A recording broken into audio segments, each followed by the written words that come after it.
Hey guys, what's up and welcome back. So today is our crash course in film photography. Now today's goal is to get you out and shooting as quickly as possible, from finding a camera all the way through to development. So let's get started. Now there's a lot of questions when it comes to film photography, and it can quickly become overwhelming. Questions such as, where do I find a camera? How do I know if it works? How much should I pay for it? Why are there so many different kinds of film? So how does this work? Ah, nice. Now what? Eject film. Does this plug into my computer? Now today we're covering the basics, but maybe you're a little bit further along. Maybe you want to learn things like pushing film, shooting at night, shooting long exposures, shooting medium format, shooting large format, or you just want to know what large format is. We're going to cover all of that in future videos, but today let's get started with your crash course in film photography. All right, so number one, what kind of film camera should you get? You want to get a 35mm film camera. These are the most common film cameras you're going to find around. They're the most widely produced, and they're one of the easiest to use. The brands you probably want to stick with are Nikon, Canon, Minolta, Pentax, Fujica, Olympus, and Yashica. These are the best known brands, and between the 60s and 80s, they're mainly mechanical, so they're built like tanks and they should last you a while. And they're going to be the easiest to get started with. Number two, where should you find a film camera? Avoid pawn shops. Pawn shops have no idea what they're doing when it comes to film cameras, and they're just trying to make money, so they're probably going to rip you off. The last time I went into a pawn shop, I asked the guy for film cameras. He gave me this really confused look, and then he brought out 4 or 5 different cameras that all had LCD screens on the back and were all digital. Next up is thrift stores. Thrift stores are going to be the best place to find cameras locally. Now, I found really good cameras for cheap, and I've also found cheap cameras for really expensive. So you kind of got to do your research and know what you're looking for. But it can be a great place to get a really good camera real quick. Now, just like thrifting in general, it takes time and patience, but you can find some really great cameras if you look. Next up would be apps and websites like OfferUp, Letgo, and Craigslist. These are also great places to find cameras. And most of the time you're buying from somebody who's used it recently, so they can tell you whether it works or not. Another great place if you have a bigger budget is eBay. Now eBay, you can buy a $5 camera for parts, or you can buy that same camera brand new in the box, never been used before, for $500. So you have a wide variety of whatever your budget is. And the great thing about eBay is if someone lists in that product description that this camera definitely works, and when you get it, it definitely does not, eBay is going to reimburse you for that camera and you just ship it back. Now another great place is KEH.com. The nice thing about KEH.com is that all their cameras are refurbished and totally up to spec. The downside is you're just buying the camera, and if you want a lens, you're gonna have to pay for it separately. But if you buy a camera from them and you end up finding a lens locally at a thrift store or through a friend, you can have a really great setup at a pretty inexpensive price. Now next up is, how do you know if a camera works? This is gonna be the trickiest part. You wanna look for the most obvious signs of wear and tear. Are there any scratches or dents, any fungus, mildew, rust, any marks on the lens? Now with the older mechanical cameras like the K1000, it's fully mechanical, so it'll work 100% without a battery except for the light meter. Next, pop open the back. Make sure the film advance works. Check your light seals. Now the light seals are in that box right around the back frame of the camera.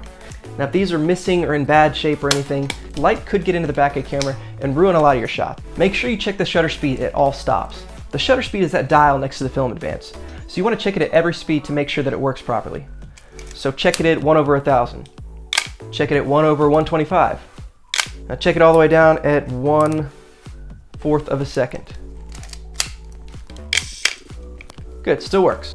Make sure you take off the lens of the camera and check the mirror on the actual camera, as well as the aperture and glass on the lens.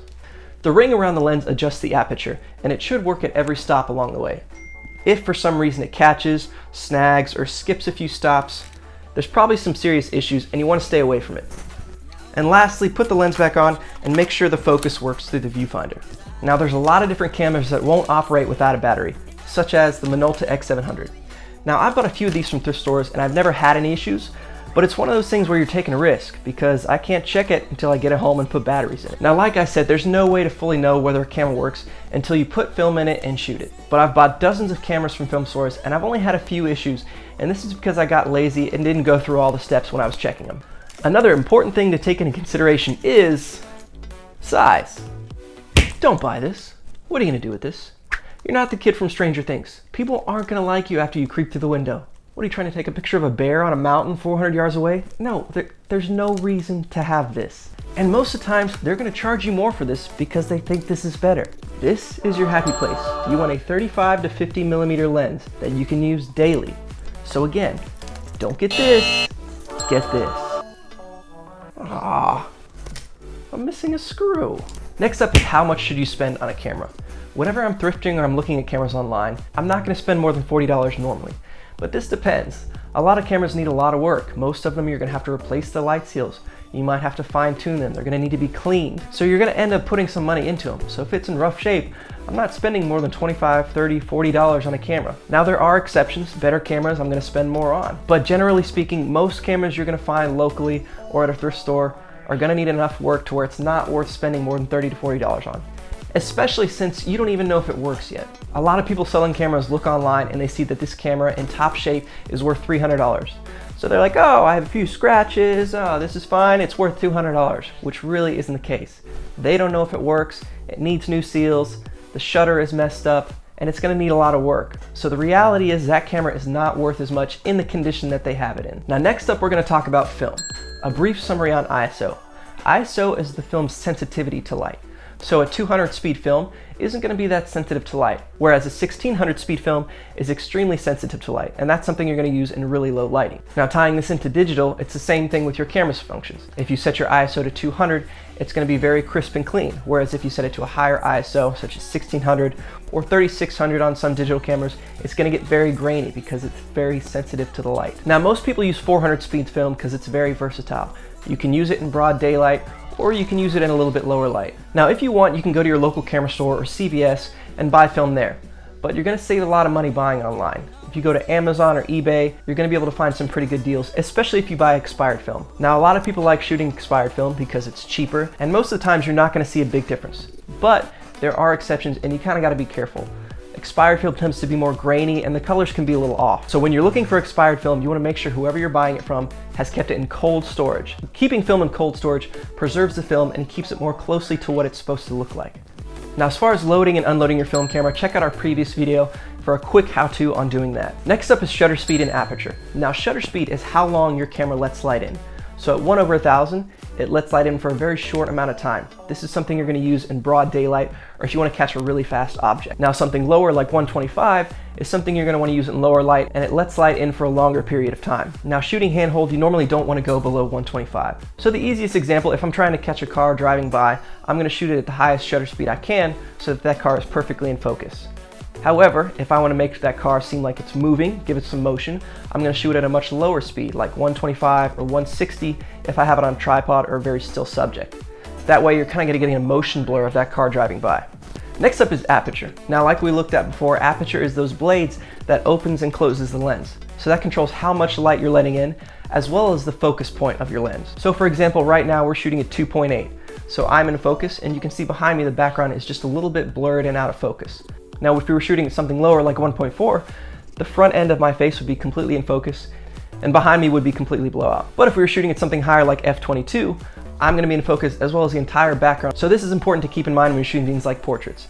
Portraits you tend to want to shoot on the lower end, 1.4 to 2, so that your subject is in focus and the background is blown out and not distracting. Now if you're shooting something like a landscape, you want to shoot at something higher like f/22, which puts everything in that landscape in focus. Next up is light. Now there should be an ASA button on your camera somewhere. This is for you to tell your camera what film speed you're shooting at. Now if you're not using your camera's built-in light meter, you don't have to worry about this. But if you are and you tell your camera the wrong film speed, your exposures are going to be off, either be under or overexposed, depending on what the camera thinks it's shooting. Now personally, I don't use the camera's built-in light meter. Since they're older, I don't want to fully rely on those systems. The easiest way to figure out your exposure settings are to use an app on your phone. There's a lot of different light meter apps you can quickly download. You can plug in the settings that you want and it'll tell you what to make the other settings in order to expose properly. Now, quick side note, I like to take a notebook with me whenever I go shooting. Now in this, I'm going to write down my settings for every individual shot. So I'll take note of the ISO, the shutter speed, the aperture, as well as particulars on that photo, such as what the lighting was, if it was a portrait or landscape. Was it cloudy, overcast, was it harsh light, and those kind of things. This way, when I go back and have my film developed, I can look at this and tell whether my settings were accurate or not, and I can make adjustments from there. Now this is going to help you quickly improve your film photography and keep you from wasting a lot of shots. Now last but certainly not least is getting your film developed. Now this varies for me depending on the project.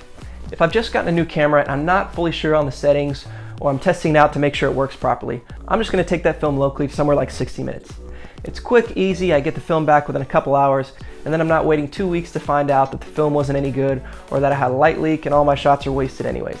But if it's a bigger project and I'm excited about what's on that roll, I'm going to send my film off to thedarkroom.com. It's a company based out of California. They've been doing this for a long time. They know what they're doing. Once they get the film, I can download my files within a couple of days, and then within a week and a half, I get my negatives back. Now, recently I've started scanning my film locally with a friend of mine. He's got a great setup and they're really high quality scans. Now, he develops his own film too, and I think pretty soon we're gonna start developing on a bigger scale. So stay tuned for that. Alright guys, so that's going to wrap up this video. Now remember, this was a crash course in film photography, so we're going to cover a lot of these topics later on in much more detail. Now next time we're going to go over what I think is a very overlooked and underrated film camera. It's got its quirks, but that's what makes it so unique, and that's why you can still find it at a pretty good deal. Now if you remember last time, we had John and Josh help us out on that video, and they're probably going to come back to help us out with this next one too. So we'll take this camera out, and I'll show you exactly why it's an underrated camera, and you can still find it at a great deal. So if you want to be notified when that happens, be sure to like and subscribe down below, and stay up to date on what we're doing. Leave a comment, let me know what you like and didn't like about this video, and I'll be sure to read those and reply back and incorporate that in future videos so we can get you exactly what you need to get better at film photography. So again, that's it for this video, but don't worry, we have a lot more coming your way, so be sure to keep checking in.